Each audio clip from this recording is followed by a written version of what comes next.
Decisions are the hardest thing to make, especially when it is a choice between where you should and where you want to be. When individuals make decisions, they are necessarily deciding between taking one course of action over another. In doing so, they are choosing what to do and by extension, what not to do.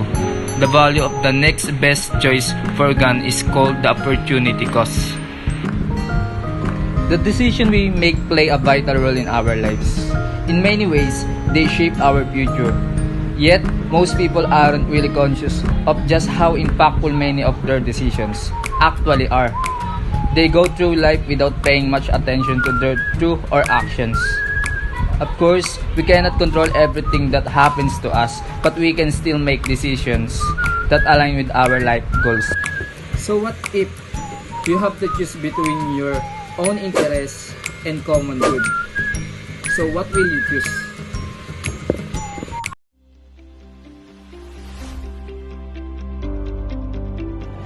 Good day everyone. Today we discuss the importance of the topic.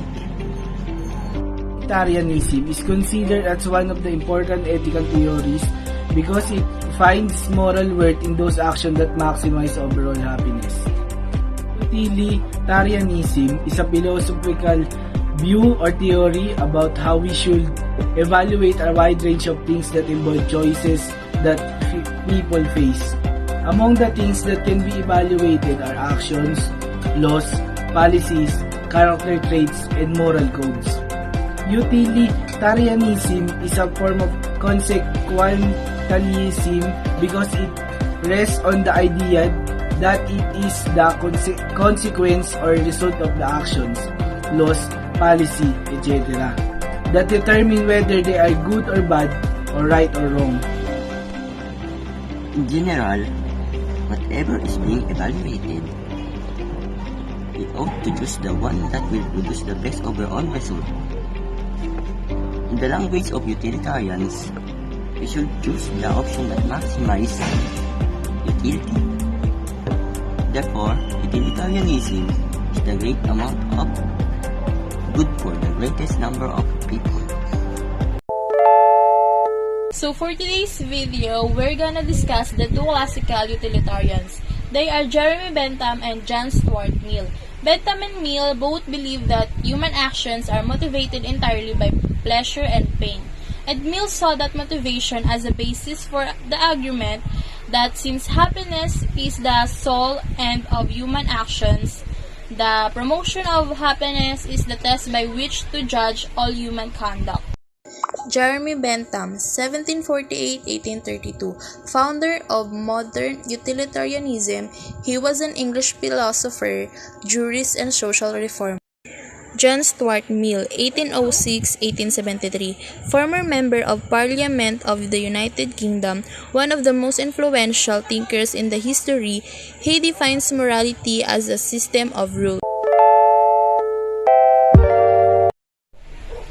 This is the principle, the utility. This principle just means that in every decision that we make, it should make us happy since happiness counts the same. When one maximizes the good, it is the good impartially considered. Utilitarianism is a selfless act in which we have to consider common good than to our own interests. It refers to the consequences of our action that results happiness to the greatest number of people. Kaya kahit yung choice na yun ay hindi beneficial para sa atin or nakakapag-produce ng less happiness and pleasure sa atin, an action is right if it results happiness to the greatest number of people. And there are two kinds of utilitarianism: act-utilitarianism and real utilitarianism. Act-utilitarianism is an action that maximizes happiness in a particular situation for the people. It always performs the action that will create the greatest net utility. So in any situation, act-utilitarianism always do whatever will produce the best overall results. While rule utilitarianism is an action based on rules and moral code, because they believe that it will reproduce better results if they follow rules, because it evaluates the action of an individual that might maximize the utility or the happiness in general. Utilitarianism is a theory that values the common good. Utilitarian believes that life is better when good things are more than bad things. Naniniwala ang mga utilitarian na ang layunin ng moralidad ay gawing mas mahusay ang buhay sa pamamagitan ng kasiyahan at kaligayahan at pagbawas ng mga masasamang bagay tulad ng sakit at kalungkutan. Bentham's utilitarianism was criticized for being a philosophy worthy of only swine. This is due to the fact that he made no difference between the pleasures enjoyed by beasts and those enjoyed by humans. In conclusion, according to John Stuart Mill, higher pleasures are based on the capability of a person to think rationally, manifest self-awareness, and use of language, while lower pleasures are more based on mere feelings. Good day everyone, I'm Jeanette Beatrix, I'm MARIANO. So now it's time for the class activity. I have 5 questions here, and the first and second questions, you have to guess who is the philosopher described in the question. Let's start.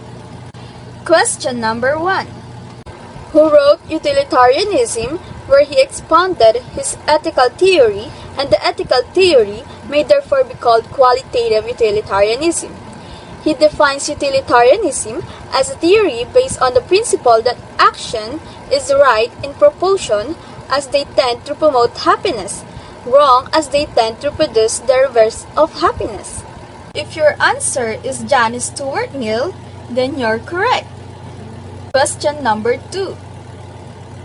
His ethical theory holds that actions are morally right if they tend to promote happiness or pleasure, and morally wrong if they tend to promote unhappiness or pain among all those affected by them.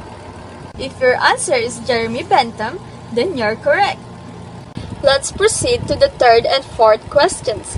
In this part, you just need to say if it's qualitative or quantitative utilitarianism. The third question is, it emphasizes the character and condition of the subject. Certain pleasures and pain were more important than others, even if there was no quantifiable evidence of this. What do you think is the correct answer? If your answer is qualitative utilitarianism, then you're correct. Fourth question.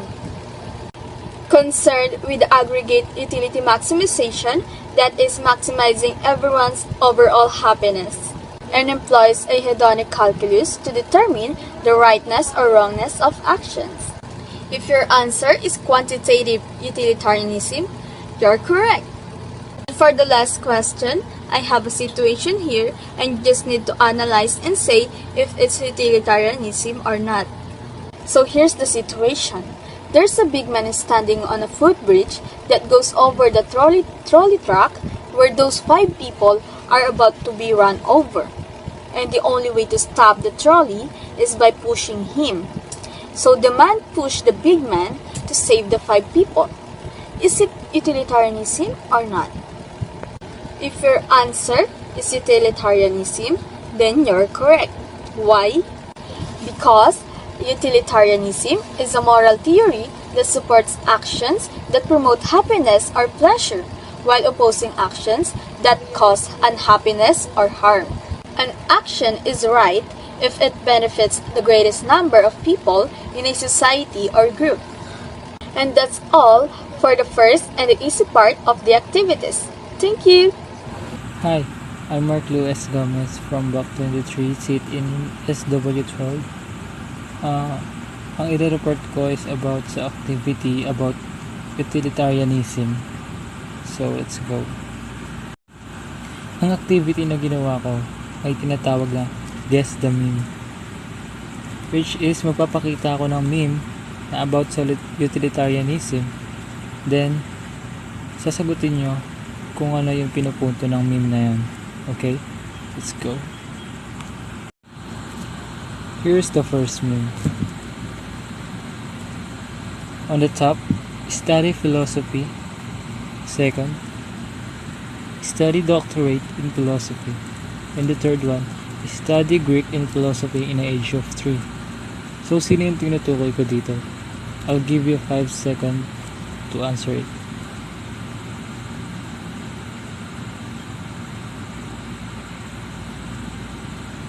Kung tama ang hula mo, si John Stuart Mill nga, because his father engaged him ruthlessly to study and learn Greek and philosophy in the age of 3.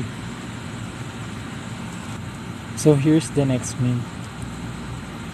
The two direction represents the harm and the pain, and the other one is happiness. And the car represents the utilitarians. So how can you explain this? I'll give you 5 seconds to think.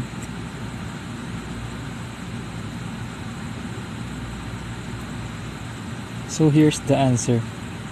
Utilitarians, sila yung naniniwala sa concept ng utilitarianism.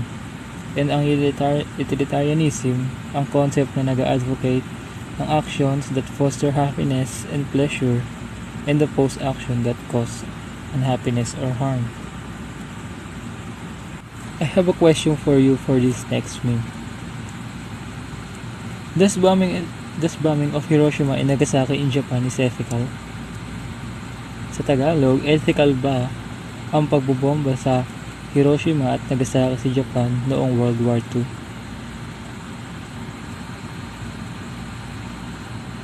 Ang sagot, look at this meme.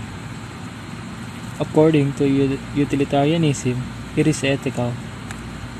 Why? This is the answer. It is ethical because in World War II, when Hiroshima and Nagasaki in Japan got bombed, the war stopped. At the same time of bombing, many people died in this event, but in exchange, more people in different countries saved because the war was ended. Okay. So that's the end of my report. I hope you answer those memes and thank you. Goodbye.